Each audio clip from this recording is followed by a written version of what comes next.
Bonjour à tous, aujourd'hui petite vidéo spéciale avec un kit que je n'ai pas l'intention de monter tel quel. Il s'agit d'un avion, le F-104G Starfighter de Lockheed, qui avait été fait au 1.72 chez Airfix. Il s'agit de très vieux kits qui ont certainement dans les minimum 35-40 ans et qu'on trouvait très facilement en France il y a très longtemps donc, à la fois avec donc évidemment les maquettes de LR, de Airfix, de Matchbox, de Monogram, et on les trouvait même dans les librairies à la sortie des écoles. C'était très facile d'obtenir ces kits-là, des kits qui étaient pas chers du tout et qui étaient pas toujours très beaux. Vous voyez un petit peu là les pièces qui sont en plastique métallique, un petit peu argenté, aluminium. Et là, on observera que j'ai pas forcément le kit complet, je crois pas. Si, je dis des bêtises. Il y a au moins une partie des décalcomanies que je n'utiliserai pas donc. Et donc vous voyez, le montage était supposé être relativement simple.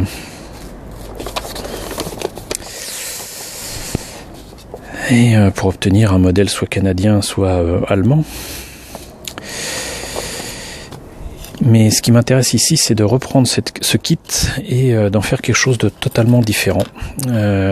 Pourquoi ? Parce que en fait, ça fait des années que je fais des kits bash, c'est-à-dire des maquettes faites à partir d'autres maquettes.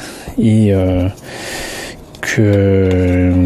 j'ai lancé une bonne dizaine de kits bash autour de Galactica et je m'inspirais des Vipers, des vaisseaux souvent monoplaces de Galactica pour modifier des kits d'avions.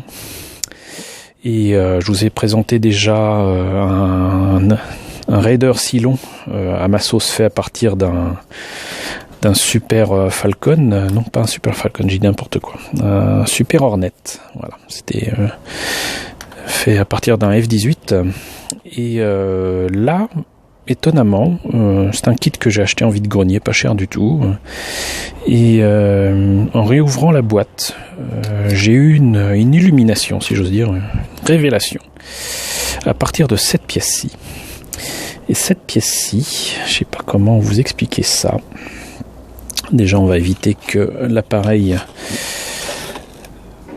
fasse un focus sur ce qu'il ne faut pas. On va essayer de... Voilà. Alors là, je ne sais pas si vous voyez bien. Alors évidemment, ça c'est le dessous de l'avion. Le dessus est ici. On est supposé mettre ceci comme ça. Il y aurait la partie moteur là, qui serait là. Et donc ça c'est quand même l'essentiel du fuselage du F-104. Maintenant, si vous prenez cette pièce et que vous regardez comme ceci, hop, est-ce que vous voyez comme moi le profil d'un Viper? Là, moi je vois bien évidemment le cockpit, là je vois le nez. Là, je vois même la partie éventuellement supérieure du moteur. Là, je vois la partie moteur exposée, comme on le voit dans la série originale.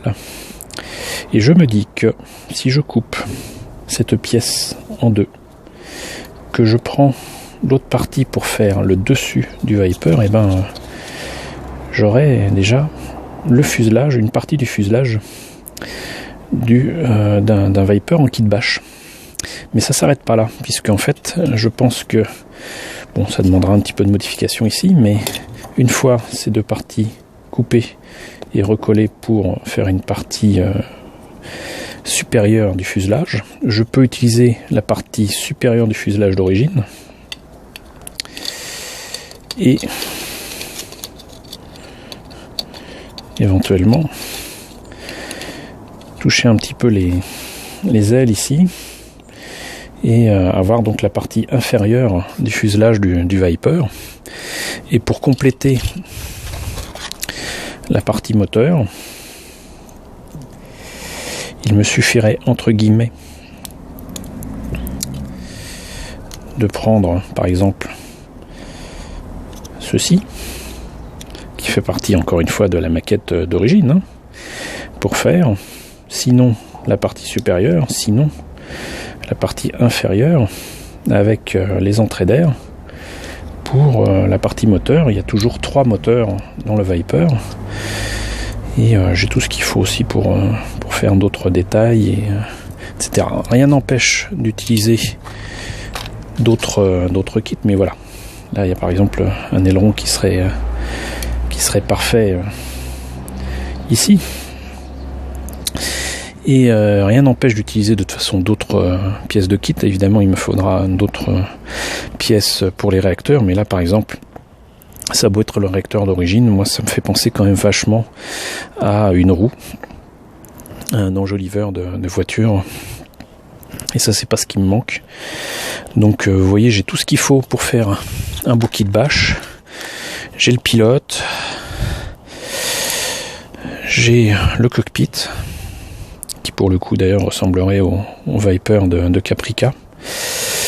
Et donc, à partir de tout ça, je pense que je devrais pouvoir faire, si je me trompe pas, mon 15e kit bash Viper.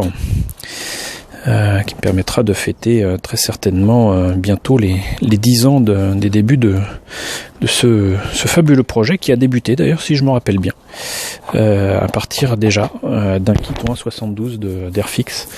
Et encore une fois, si je me rappelle bien, c'était pas le F104, mais c'était peut-être bien le F105. Il faudrait que je vérifie, mais en tout cas, ça sera certainement donc la première vidéo d'une longue série où je vous présenterai mes Viper en kit bash, et j'en profiterai d'ailleurs pour vous montrer un petit peu l'évolution de ce projet. Donc voilà, à partir de ce kit, j'ai bien l'intention de faire un Viper inspiré, en tout cas un kit inspiré de Galactica.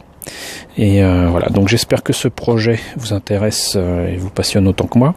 J'espère que cette vidéo vous aura plu. N'hésitez pas à la partager, n'hésitez pas à surtout donner dans les commentaires ce que vous pensez de tout ça. Je mettrai de toute façon un lien pour expliquer un petit peu plus en long et en large ce que c'est que le kit bash. J'avais fait un petit article, un petit manifeste du kit bash sur le site de mon ami Zenkuro, que vous retrouverez sur le site Hobby Forever. Je vous mettrai un lien. Et donc voilà, je vous dis à très bientôt pour de nouvelles vidéos autour des kits bash.